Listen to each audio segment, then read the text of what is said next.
गुरु प्यारी साध संगत जी, आप सभी को मेरा प्यार भरा राधा स्वामी जी। सत्संग शुरू करने से पहले मेरी आप सब लोगों से गुजारिश है कि सत्संग को पूरा सुने। उसके पीछे कारण है कि हम सब जब भी किसी सत्संग को महात्मा की शरण में जाते हैं तो कोई न कोई या बात हमें समझ में आती है कि हो सकता इस सत्संग में भी हमें कोई एक बात समझ में आ जाए। तो आइए सत्संग श्रवण करते हैं। नाम रसायन घट में जरना। प्रश्न है, कहा जाता है कि सत्संग भजन की फसल की रक्षा के लिए बाढ़ है।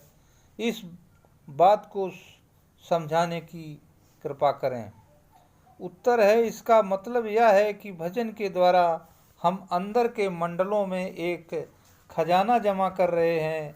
भजन सुमिरन से हमें अपने अंदर कई प्रकार की रूहानी शक्तियाँ प्राप्त हो जाती हैं। भजन के फलस्वरूप हमें कई तरह की सिद्धियां और करामात करने की शक्ति प्राप्त हो जाती है। लेकिन अगर हम उन शक्तियों को इन सब चीज़ों में खो दें तो कंगाल ही रह जाते हैं। अगर दिन भर में आप 10 रुपये कमाएं और शाम को सब खर्च कर दें तो जहां से दिन शुरू हुआ था वहीं पर रह जाएंगे। सत्संग भजन की उस दौलत की रक्षा करने में आपकी मदद करेगा। सत्संग आपको नम्र रहने में सहायता देगा ताकि आप उस प्रभु के प्रतिद्वंदी न बन जाएं और लोगों से यह न कहने लगें कि परमात्मा ने तुमको पुत्र नहीं दिया पर मैंने तुम्हें पुत्र दिया। परमात्मा ने तुम्हें जिंदगी में इस नियामत में महरूम रखा पर मैं तुम्हें एक नियामत देता हूँ।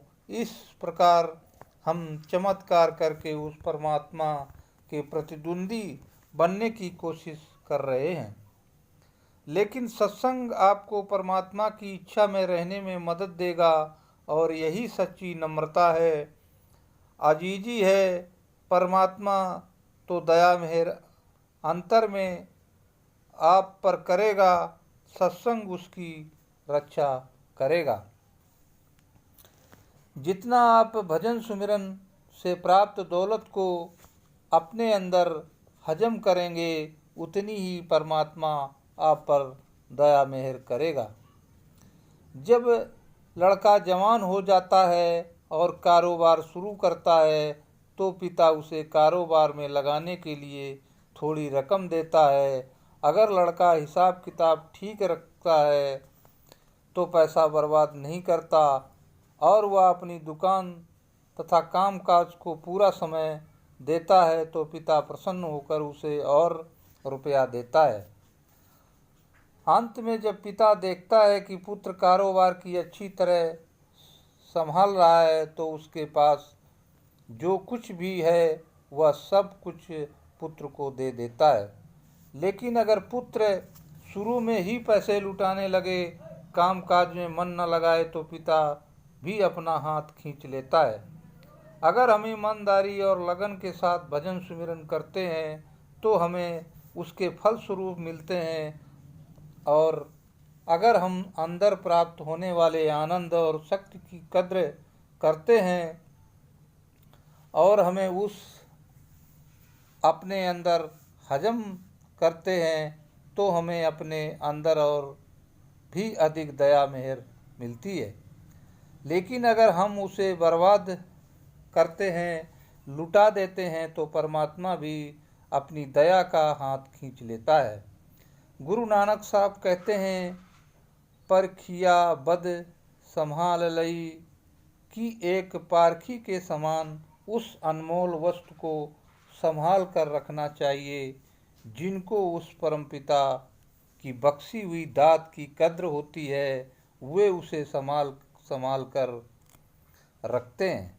जौहरी को हीरा मिल जाए तो वह उसे मजबूत पेटी के अंदर हिफाजत के साथ रखता है। वही हीरा अगर कुम्हार को मिल जाए तो वह उसे गधे के गले में लटका देता है। कबीर साहब कहते हैं, राम पदारथ पाई के कबीरा गांठ न खोल, नहीं परख नहीं पारखू, नहीं ग्राहक नहीं मोल। आप समझाते हैं कि संसार में किसी भी नाम रूपी अनमोल रतन की परख नहीं है, न कोई उसका सच्चा ग्राहक है, न कोई इसकी कीमत देने को तैयार है। इसलिए इसे इतना संभाल कर रखना चाहिए कि किसी दूसरे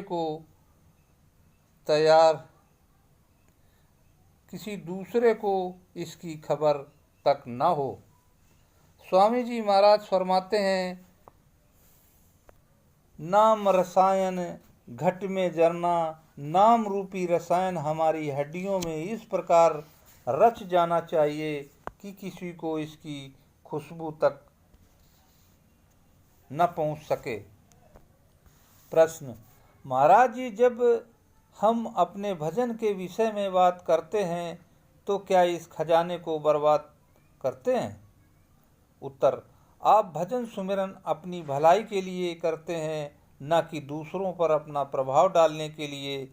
जब आप अपने भजन के बारे में औरों को बताते हैं तो आप चाहते हैं कि लोग आपको परमात्मा का एक बड़ा भक्त समझें। आप चाहते हैं कि वो उसकी आपकी प्रशंसा करें और इस प्रकार आप अपने अहंकार को बढ़ाना चाहते हैं। प्रश्न, जब इसका मतलब हुआ कि आपने भजन को छिपाने के लिए झूठ बोलने में कोई हर्ज नहीं, परंतु मैंने संत मत दर्शन भाग 2 में पढ़ा है कि झूठ कभी नहीं बोलना चाहिए।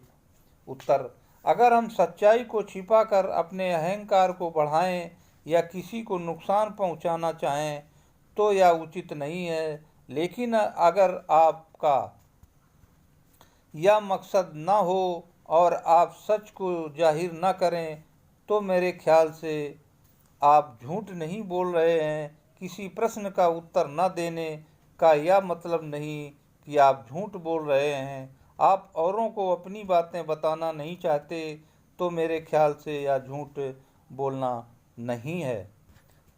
उदाहरण के लिए, अगर आप अपनी पत्नी या किसी और को अपने रूहानी अनुभव बताना ना चाहें और केवल मुस्कुरा दें या चुप रहें तो मैं नहीं सोचता कि इसे झूठ बोलना कहेंगे।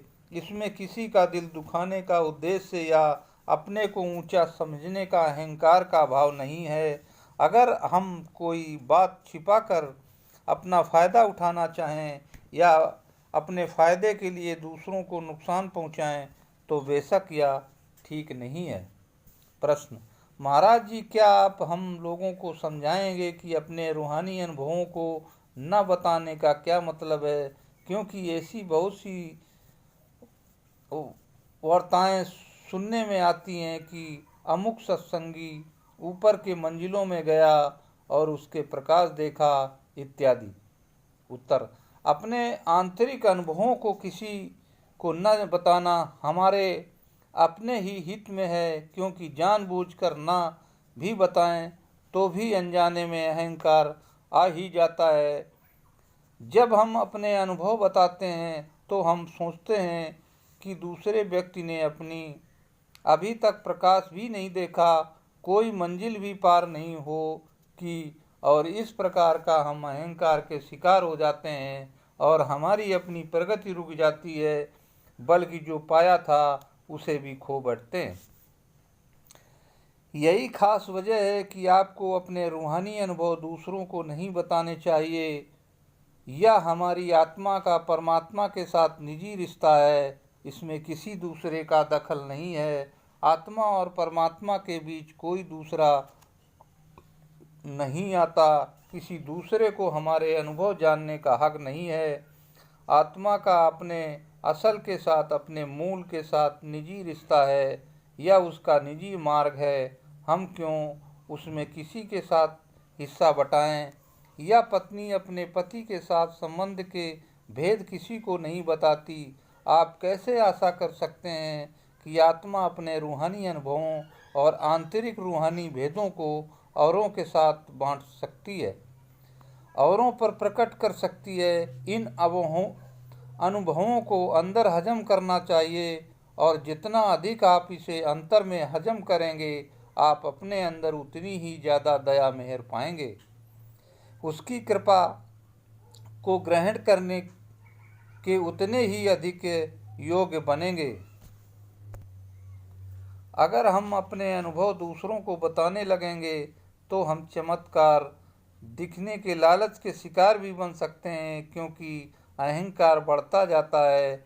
मैं या कर सकता हूँ, मैं वह कर सकता हूँ। फिर ऐसे चमत्कार हो भी सकते हैं, क्योंकि अपने कुछ रूहानी तरक्की कर ली है। आपको अपनी रूहानी ताकत का पता नहीं होता, पर जो आप कहते हैं वह सच हो जाता है। आप चमत्कार दिखाना नहीं चाहते, लेकिन आप में चमत्कार करने की शक्ति आ जाती है। जब भी आपसे अनजाने में चमत्कार हो जाते हैं तो आपको उनकी कीमत चुकानी पड़ती है। इसलिए यही अच्छा है कि अपने आप को छिपाए रखें और जो मिला है उसे अपने अंदर हजम करें। आप केवल इतना ही कह सकते हैं कि मालिक की दया के अभ्यास ठीक है, चल रहा है, जो कुछ है उस दाता के हाथ में है। फिर जब और लोग या जान लेते हैं कि आपने काफ़ी तरक्की की है, आप प्रकाश देखते हैं और आध्यात्मिक दृष्टि से बहुत खुश हैं, तो वे अपनी प्रशंसा करने लगते हैं, आपको खुश करने की कोशिश करने लगते हैं। तब आपके अहंकार के बढ़ने का खतरा हो जाता है। वो आपको ज़रूरत से ज़्यादा आदर सम्मान देने लगते हैं, आपको एक पहुंची हुई एक ऊंची आत्मा समझते हैं, रूहानी नेता मानते हैं, और आप भी उस आदर के प्रति सचेत हो जाते हैं। और नतीजा यह होता है कि जो आपने पाया था वह सब खो बैठते हैं। यह खतरा हमेशा रहता है। लोग जो स्वार्थी हैं वे अपने स्वार्थ की पूर्ति के लिए आपको घेर लेंगे, या नहीं कि आपकी रूहानी तरक्की से खुश हैं। वे तो आपकी तरक्की का फ़ायदा उठाना चाहते हैं।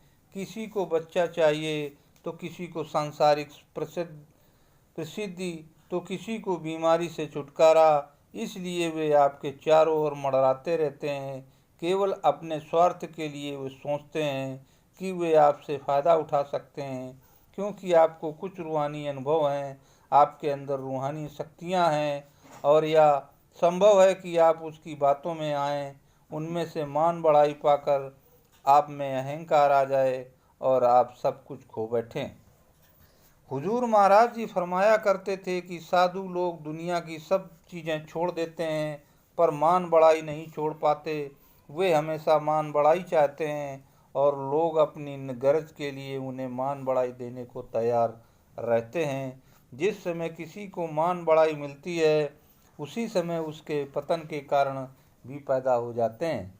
इसलिए अपने आप को छिपाए रखना ही बेहतर है। प्रश्न: क्या प्यार में आकर सतगुरु के पीछे पीछे दौड़ना भी वैसे ही है जैसे कि आपने आंतरिक अनुभवों और अपनी प्रीति और भक्ति की भावनाओं को बाहर प्रकट करना? उत्तर: देह स्वरूप सतगुरु के पीछे दौड़ने और सतगुरु से प्रेम करने में बहुत अंतर है। गुरु के पीछे पीछे दौड़ने का मतलब यह नहीं कि आपकी गुरु से प्यार है। संभव है कि आप अंदर प्यार से खाली हों और फिर से गुरु के पीछे दौड़ रहे हों, और यह सब भी हो सकता है कि आप सतगुरु से प्यार से भरे हुए हों और फिर भी अपने स्थान से इंच भर भी ना हिलें। अगर आप अनुशासन में रहना पसंद करते हैं तो इसका अर्थ यह नहीं है कि आपके अंदर प्रेम नहीं है। गुरु के पीछे दौड़ना कोई बहुत प्यार तो प्रकट नहीं करता। सच्चा प्रेम हमेशा अंतर से में होता है। जब आप प्यार का प्रदर्शन करने की कोशिश करते हैं तो उसकी गहराई खो देते हैं। आपको चाहिए कि उस प्रेम को अपने अंदर हजम करें। बाहरी प्रदर्शन से उसकी गहराई खत्म हो जाती है। प्रश्न, महाराज जी, संत मत के अनुसार भावनाएं एक नदी के समान हैं जिन्हें बांध के अंदर रखना जरूरी है, क्योंकि संत मार्ग में भावनाएं बड़ी प्रबल होती हैं। उत्तर, आपका मतलब स्पष्ट नहीं है। भावनाओं का प्रवाह अगर भक्ति की ओर ले जाए तो भावनाओं का होना ठीक है, लेकिन उन्हें सही दिशा में मोड़ना चाहिए। अगर आप अपनी प्रेम भावनाओं को खुली छूट दे देते तो परेशानी का कारण बन जाती हैं। जब तक नदी अपने किनारों के अंदर रहती है केवल तब तक वह फायदेमंद होती है, लेकिन जब उसमें बाढ़ आती है तब वह अपने किनारों को तोड़ देती है और जब सब तरफ बर्बादी फैला देती है। इसी प्रकार जब तक प्रेम सही धारा में बहता है तब तक वह अनुशासन में रहता है, वह लाभदायक है। लेकिन अगर आपकी भावनाएं आपके वश में न रहें तो बाढ़ के पानी की तरह फायदे की जगह नुकसान ही पहुंचाएंगी। इसलिए हमारी भावनाएं नियंत्रण में रहनी चाहिए। सतगुरु के प्रति हमारा प्रेम अनुशासन पूर्ण होना चाहिए। प्रश्न, यदि किसी के हृदय में सतगुरु के प्रति प्रेम जागृत हो तो क्या उसे अपने प्रेम को छिपाए रखना चाहिए, अपने अंदर ही रखना चाहिए, उसे औरों को जाहिर नहीं होने देना चाहिए? उत्तर, क्या आप अपने प्यार का इजहार करना चाहेगी या छत पर चढ़कर उसका ढिंढोरा पीटना चाहेंगे? प्रेम तो अंदर होना चाहिए, और जब अंतर में सच्चा प्रेम जाग उठता है तो लाख यत्न करने से भी वह छिपता नहीं। हमारे हर कार्य में उसकी सुगंध आएगी, हमारे चेहरे से भी उसकी खुशी झलकेगी।